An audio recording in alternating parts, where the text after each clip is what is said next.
Alors, dans les 3 prochaines leçons, ce qu'on va vous demander de faire, c'est ce qu'on appelle des plans de coupe optimisés, ou on dit en anglais nesting. En réalité, ce que vous voyez à l'écran actuellement, il y a 3 pièces qui constituent une espèce de cabane de moineaux, si vous voulez. 2 faces, une avant, une arrière, une pièce intercalaire, donc une pièce qui va entre les deux, et cette pièce-ci qui va être comme pliée, entre guillemets, en deux, et qui va faire la toiture qui va arriver par-dessus ici.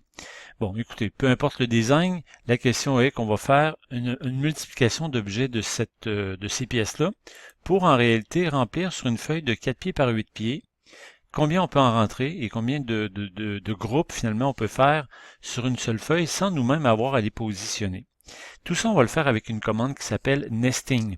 Comme les exercices qui suivent sont faits sur la version 9, je vais simplement vous dire où se trouve dans la version Mastercam 2017 la commande nesting. Bien sûr, vous aurez déjà fait la définition de la machine et d'ailleurs dans le dessin, tous les contours ont déjà été faits. Donc, vous n'avez pas à vous casser la tête, les parcours d'outils sont déjà faits.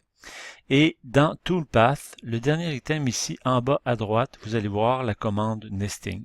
C'est donc elle qu'on va utiliser pour faire le plan de coupe optimisé dans les prochaines leçons. Alors, j'invite à reprendre ce dessin-là qui s'appelle Cabane Nesting que j'ai déposé sur vos comptes et à partir de ce dessin-là, commencez les prochaines leçons et vous devriez réussir à faire votre premier plan de coupe optimisé. Voilà.